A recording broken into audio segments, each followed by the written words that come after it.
Hey guys, thanks for joining me for video number 2, table manners. We want you to know at this protocol event, when we have our fine dining experience, that we realize this experience, and we hope you do too, is worth far more than just the nourishment that our bodies are given.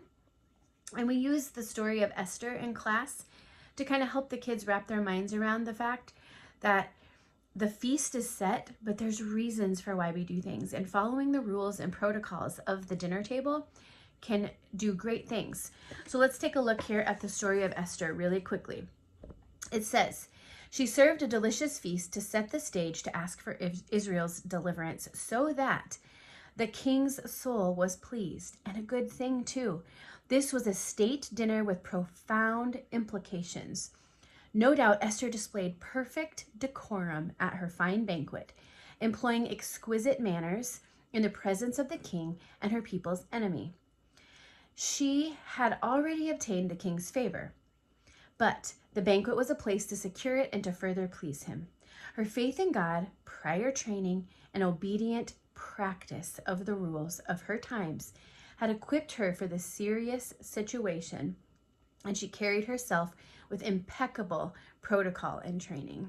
We all know the ending of that story, and we don't know if our children will go off to have many dinners around their dining room table, or if they'll be invited to a presidential dinner or weddings, banquets, something of influence for our future. We have no idea. But it shows here that Esther practiced those things. And so Classical Conversations gives each of our high school students, and this is something just special for this age group, years 1 through 4, this practice. And so we do a huge gearing up for this event because we want those students to feel the importance and the valuable training that they're getting from this event. So when we move forward on this night, there's going to be little things we talk about, like the napkins, the soup course, salad course, main course, dessert course, that seem quite silly to all of us. But just remember, if Esther wouldn't have done the silly and the practicing, she may not have been able to change history like she did, or the future for herself. So what we're going to be experiencing is actually called an informal dinner, and here's why. A formal dinner is usually considered 5 to 14 courses, and we're going to have 4 or less. We'll have 4, I believe, this year. With the formal dinners, there's 6 to 8 people per one server. And our group will have about 4 servers for the total room. There, in a formal situation, there's a dress code observed, and in an informal situation, there's a dress code observed. And we'll talk about that in another video.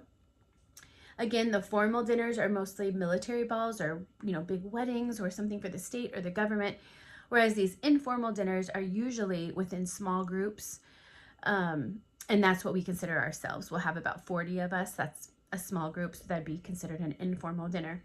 So, excuse me, with our napkins, the napkins will always reside to the left side of your plate. And I'm sorry you guys can't see very well. If I lean my camera forward, it falls and hits me in the face. So you get to see my ceiling. I apologize. But it'll be to the left side of your plate, and it signifies a message. It sends a message to your waiter that you have not ordered yet. So as soon as you place your order, you want to get that napkin into your lap. Now, on our specific situation this year, we're placing orders ahead of time. So go ahead when you get seated and place that napkin on your lap. But I did want to let you know, if you're just heading out to Applebee's or something next week with Grandma and Grandpa, that sends a signal to the waiter or waitress that you haven't ordered yet. So as soon as you're done ordering, get that napkin in your lap. Okay, napkins are for blotting or tapping your lips, never wiping them. So what we want to make sure we're doing is, in between bites of food, if we need to reach for the water glass, that we're going to pat or blot our lips before we take that drink so we don't leave food residue on the glass. Ladies, if you're wearing lipstick, something that you need to take note before you come to the dinner table, you need to excuse yourself to the restroom, or if you have a clutch or something you're bringing and you have a tissue in there, you want to blot your lips, because it's never good etiquette to leave lipstick stain on your napkin. We also don't want to see your lipstick on your glass either. So you're going to need to do an extra step, and you're going to need to blot your lips before you come to the table. And then in between bites, you'll be blotting your lips before you take a drink. Hopefully that makes sense. When you are needing to get up, hopefully in a perfect world, you'd be able to stay seated the whole time. If you need to use the restroom or you need to blow your nose, do not use your napkin. That's not what it's for. You need to say to your guest who invited you, please excuse me. You'll take your napkin and you'll lay it on your chair when you leave the room, not on the table. So go ahead and leave it on the chair. That also sends a message to those in the room around you or the people working the event that you are coming back. So go ahead, use the restroom, do whatever you need to do, but it's never, ever good to be longer than 15 minutes. And that seems like a really long time to me anyway. So do what you got to do. Try to be back before that 15-minute mark. And as soon as you do, you'll place that napkin back over your lap. What do you do if you drop your napkin? Don't bend over and pick it up. Just leave it on the ground. Don't draw attention to it. The next time a waiter comes by, just kind of get their attention and ask for a fresh one. You also want to make mention, I want to make mention, that if you see it on the floor and it's in an area where others might see or trip, just gently take your foot and slide it under the table. You do not want to draw attention to yourself in any way, shape, or form, but you also want to make sure nobody trips or slips on it. Same with utensils. Let's see. When you're done eating, you're going to want to take the napkin with your left hand. You're not going to crumple it up. You're not going to refold it all nice and neat. You're just going to take it right from the center and pull it up and drape it to the left of your plate. So that tells the server in a kind way, not a crumpled, messy way, that you're all finished. Okay, so that concludes the napkin section. Soup course, there's not going to be any soup this year, but in the event that we have it next year, and just for good repetition, classical learning, you're going to have a hot bowl of soup. And again, I'm sorry with the placement of my phone, so I'm going to bring this up really high, and I'm eating my lunch. So you're going to have a hot bowl of soup. You want to take your spoon and dive away from your face and never put the whole spoon in your mouth like that. You always want to do the tip. You just want to bring it off the very tip of the spoon.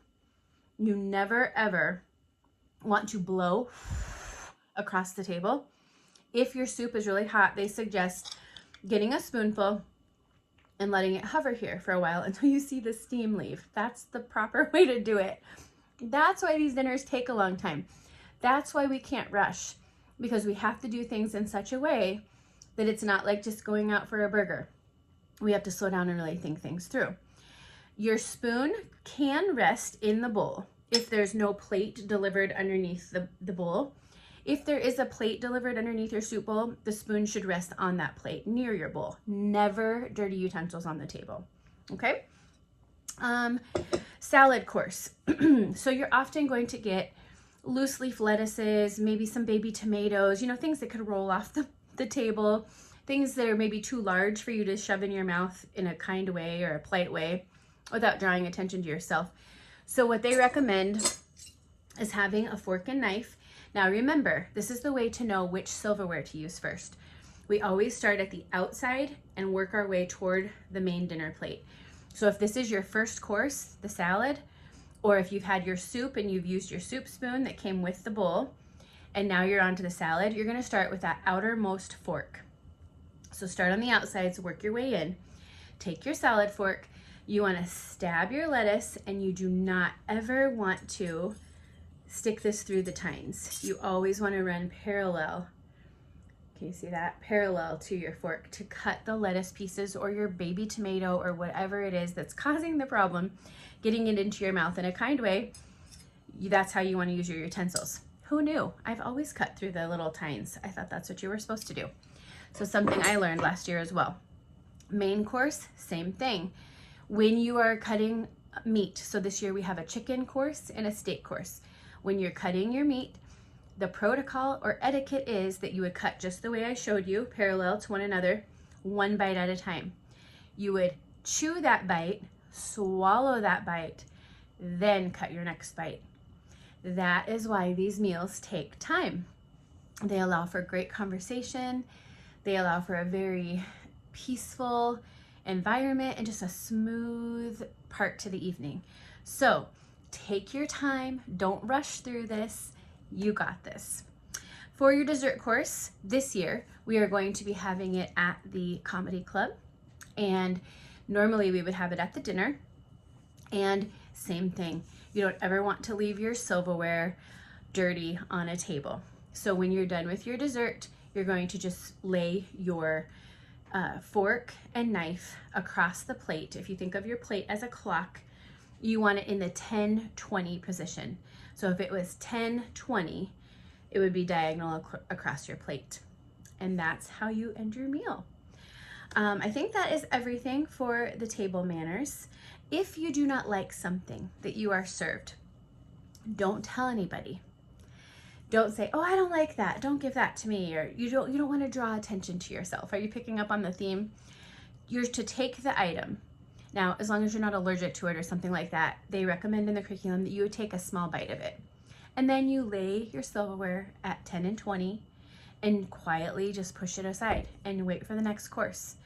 So we want to be humble. We want to be thoughtful and self-controlled when that happens. So thanks for tuning into Table Manners. I'll see you on the next video.